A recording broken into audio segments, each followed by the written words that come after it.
Good morning students. మనం last క్లాస్లో నేను డిస్కస్ చేసుకున్నాం సుడో కోడ్ అంటే ఏంటి, ఎలా రాయాలి, how to write pseudo code. Next వచ్చేసి సమ్ ఆఫ్ 2 నెంబర్స్ చెప్పాను, ఎలా రాసాము అన్నది, అడ్వాంటేజెస్ ఆఫ్ సుడో కోడ్. అసలు సుడో కోడ్ అంటే ఏంటి, if algorithm returns English like అంటే ఇంగ్లీష్ సెంటెన్సెస్ని మనం ఎలా రాస్తాము సుడో కోడ్ అంటాం. సుడోకో అంటే ఏంటి అంటే ఫాల్స్ కోడ్ అనమాట. ఇట్ ఈజ్ యాక్చువల్ కోడ్ కాదు, it is not actual code కాదు, ఓకేనా. అంటే ఇది ఓన్లీ ప్రోగ్రామింగ్ కాదు, అది ఓన్లీ ఏంటంటే ద బేసిక్ స్ట్రక్చర్ అంతే, ఓకేనా. లైక్ సిమిలర్ అల్గారిథం లాగే ఉంటుంది. ఇదేంటంటే సేమ్ సుడో కోడ్ అనే ఇంప్లిమెంటేషన్ అనేది కొంచెం తక్కువగా ఉంటుంది, సరే, ఓకేనా. How to write pseudo code చూడండి. Arrange the sequence of takes the write the pseudo code. Main goal ఏంటి, aim of the main goal ఏంటంటే మనం స్టార్ట్ చేసిన ప్రోగ్రామ్ మన ఎండింగ్ వరకు తీసుకెళ్ళడమే దీని యొక్క మెయిన్ గోల్, ఓకేనా.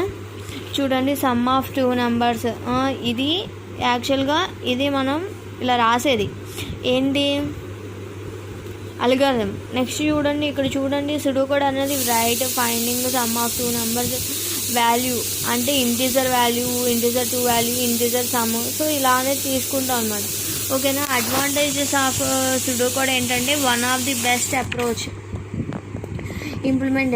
ఇంప్లిమెంటేషన్ అల్గారిథం అంటే ఏంటంటే దీనికన్నా అల్గారిథం కన్నా కొంచెం ఇంప్లిమెంటేషన్ అనేది ఎక్కువ ఉంటుంది. ప్రోగ్రాము ఈజీగా మన అర్థం కావాలి, మనకి ఈజీగా ప్రోగ్రామ్ అనేది రాయడం రావాలి అంటే ఏంటి, ఒక బ్రిడ్జ్లా వర్క్ చేస్తుంది అనమాట. ఏంటి, అల్గారిథము అండ్ ఫ్లో చార్ట్, ఓకేనా. చూడండి, సీక్వెన్సెస్లో లాజిక్ స్టేట్మెంట్ ఆఫ్ సుడో కోడ్లో 3 సీక్వెన్స్ అనేది చెప్పాను. Sequence logic, section logic, iteration logic. Sequence లాజిక్లో ఎలా ఉంటుంది, స్టేట్మెంట్ 1, స్టేట్మెంట్, ఇది ఫ్లో చార్ట్. చూడండి సుడో కోడ్, సో ఇది ఒక ఆర్డర్లో మాత్రమే సీక్వెన్స్ అనేది వెళ్తుంది, ఓకేనా. నెక్స్ట్ సెలక్షన్ లాజిక్లో ఏంటంటే ఇఫ్ దెన్ ఎల్స్ దెన్, ఓకేనా. ఇప్పుడు చూడండి, pseudo keywords use the pseudo code, ఓకేనా.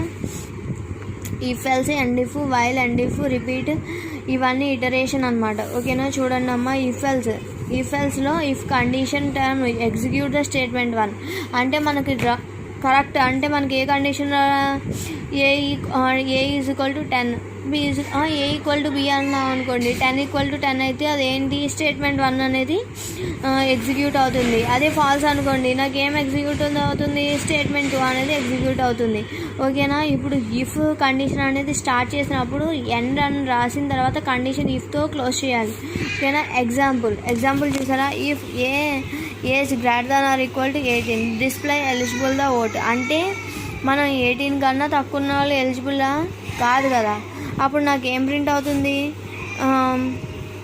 నాట్ ఎలిజిబుల్ అని ప్రింట్ అవుతుంది. అదే ఎలిజిబుల్ అనుకోండి, ఎలిజిబుల్ టు ఓట్ అని వస్తుంది, ఓకేనా. చూడండి, while and do while. The while loop execute body of the statement continuously until condition true.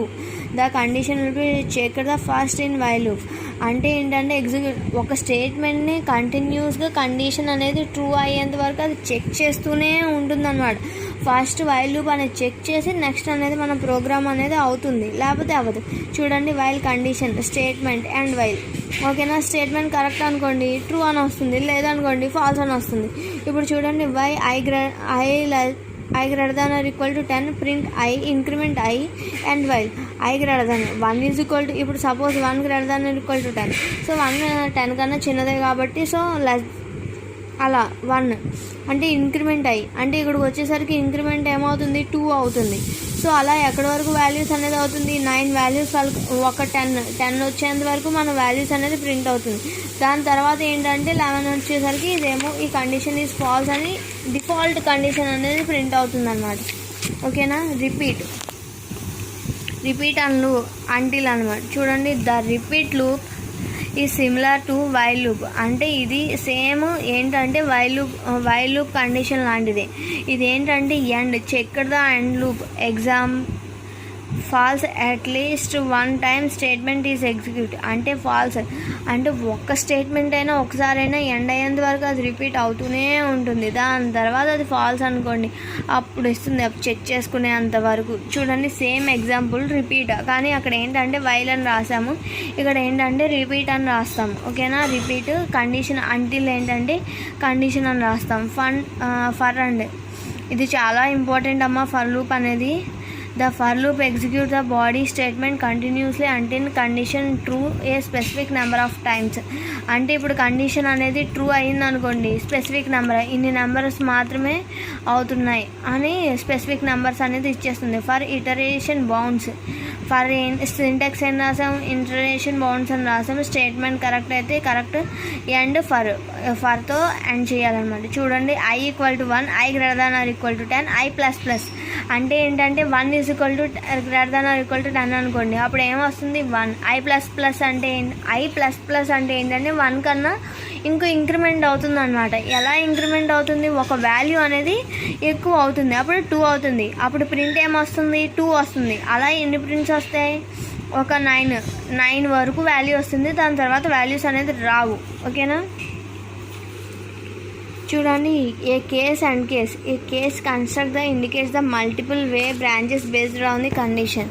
If the condition matches it will execute, otherwise it will execute the default statements.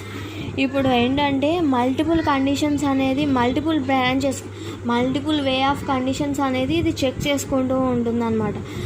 Execute అవుతుంది. ఓకేనా, ఇది default అంటే మనం execute కాలేదనుకోండి, ఇదంతా wrong. So అప్పుడు ఏం execute అవుతుంది, default condition అంటే దీంట్లో ఏమి లేదని చెప్పేసి డిఫాల్ట్ అనేది అవుతుంది. చూడండి సింటాక్స్ చూడండి, case expression of condition 1, 2, 3 n వరకు నా కండిషన్స్ అనేది కరెక్ట్ అనుకోండి, statement 1, 2, 3, 4 and so on n వరకు ఇస్తుంది. లేదు ఈ కండిషన్స్ అన్ని రాంగ్ అయితే నాకు ఏమొస్తుంది, అదర్స్ డిఫాల్ట్ స్టేట్మెంట్. నాకు ఏం ప్రింట్ అవుతుంది, డిఫాల్ట్ స్టేట్మెంట్ అనేది ప్రింట్ అవుతుంది. ఓకేనా, అర్థమైందా. కేస్ ఎక్స్ప్రెషన్ ఆఫ్ కండిషన్ 1 ఈ కండిషన్స్ అనేది ట్రూ అయితే ఇది కండిషన్ 1 అవుట్పుట్లో ఏం చూపిస్తుంది అంటే condition 1, condition 2, condition so on అని చూపిస్తుంది. అదర్స్ డిఫాల్ట్ కండిషన్ అనుకోండి, డిఫాల్ట్ స్టేట్మెంట్లో ఎగ్జిక్యూట్ అవుతుంది. చూడండి ఎగ్జాంపుల్ ఆఫ్ చూడండి, case day of print 1 Sunday, Monday, Tuesday, Saturday, ఇదన్నీ సాటర్డే వరకు వచ్చింది నాది. ఈ కేస్ కరెక్ట్ అయితే నాకు ఏం ప్రింట్ అవుతాయి, సండే దగ్గర నుంచి సాటర్డే వరకు నా డేస్ అనేది ప్రింట్ అవుతాయి. లేదు ఈ కండిషన్ అనేది నేను రాంగ్ ఇచ్చాను అనుకోండి, నాకు ఏం ప్రింట్ అవుతుంది, ప్రింట్ రాంగ్ చాయిస్ అని ప్రింట్ అవుతుంది. అంటే మనం ఏదో ఒక చాయిస్ మాత్రం తీసుకుంటే అది కరెక్ట్గా ప్రింట్ అవుతుంది, లేదు అనుకుంటే అది ఏం ప్రింట్ అవుతుంది, ఎండ్ కేసులోకి వెళ్తుంది. ఓకేనమ్మా, ఇది సుడో కోడ్. ఓకేనా, how to write pseudo code అంటే ఏంటి, advantage how to write pseudo code చూసుకున్నాం. దాంట్లో ఏమో సీక్వెన్సెస్, లాజిక్స్, సెంటెన్సెస్ చూసుకున్నాం. If else, and if, while and if, and while and repeat, until, for case and case. ఓకేనా ఇవి. ఓకేనా, ఇప్పుడు చూడండి average of 2 numbers, average of 3 numbers ఎలా రాసాము సుడో కోడ్.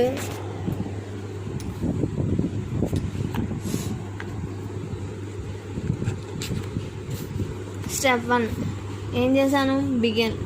అక్కడ స్టార్ట్ రాసాము, ఇక్కడ ఏంటంటే బిగిన్. అంటే మనకి ఏంటి, ఓన్లీ ఇంగ్లీష్ సెంటెన్సెస్ అని చెప్పాను కాబట్టి బిగిన్. స్టెప్ 2 ఏంటి, రీడ్ ద 3 నెంబర్స్. అవేమేంటి, suppose A, B, C from the user. అంటే మనం ఏదైతే తీసుకుంటున్నామో అది A, B, C అనేది తీసుకుంటాం.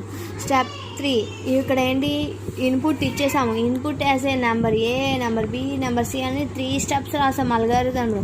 సో ఇక్కడికి వచ్చేసి ఏంటి, declared a variable sum and average. అంటే మనం అంటే జస్ట్ ఇన్పుట్ ఇచ్చాము, ఇక్కడ ఏం చేసాము, డిక్లేర్ ద వేరియబుల్స్. ఏమేమి వేరియబుల్స్, A, B, C వేరియబుల్స్ని సమ్ అండ్ యావరేజ్ రెండు కనుక్కోవాలని ఇచ్చాం. Sum is equal to A + B + C. ఓకేనా, ఇక్కడతో సమ్ వస్తుంది. నెక్స్ట్ ఏంటి, వచ్చిన some average is equal to next స్టెప్లో సమ్ బై 3 అంటే మనకు వచ్చిన వాల్యూ బై 3. అంటే మనం 3 నెంబర్స్ ఇచ్చాం కదా, రీడ్ ద 3 నెంబర్స్ అని.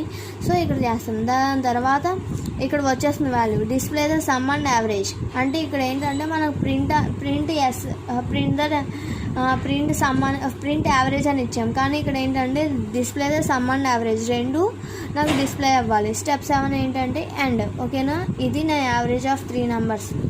ఓకేనా, అర్థమైందా ఎలా రాసాము? నెక్స్ట్ చూడండి, గ్రేటెస్ట్ నెంబర్. ఓకేనా, స్టెప్ 1 ఏంటి, బిగిన్. నాకేంటి ఏ ఈజ్ బిగ్ అనే రావాలి, బి ఈజ్ బిగ్ అనే రావాలి, ఏదో ఒకటి రావాలి. ఓకేనా, step 2 read A comma B. A values తీసుకున్నాను, ఏ కామా బి అనే వాల్యూస్ తీసుకున్నాను. స్టెప్ 3 అనేది if A greater than B, అంటే 10 గ్రేటర్ దాన్ 7 అనుకోండి, నాకు ఏం డిస్ప్లే అవుతుంది, ఏ ఈజ్ గ్రేటర్ అని వస్తుంది. లేకపోతే 12 ఈజ్ 13 అని ఇచ్చామనుకోండి, అప్పుడు ఏం ప్రింట్ అవుతుంది, బి ఈజ్ గ్రేటర్ అండ్ ఇలా ఎల్స్. అంటే నాకేంటి ఏదో ఒక కండిషన్ ట్రూ అయితే నాకు ఏం ప్రింట్ అవుతుంది, ఏజ్ గ్రేటర్ అని ప్రింట్ అవుతుంది, లేకపోతే బి ఈజ్ గ్రేటర్ అని ప్రింట్ అవుతుంది. సో ఇలా అయిన తర్వాత నాకు నెక్స్ట్ ఏంటంటే స్టెప్ 4 అనేది ఎండ్. ఓకేనా, నేను స్టెప్ 4 రాయడం మర్చిపోయాను హెడ్డింగ్.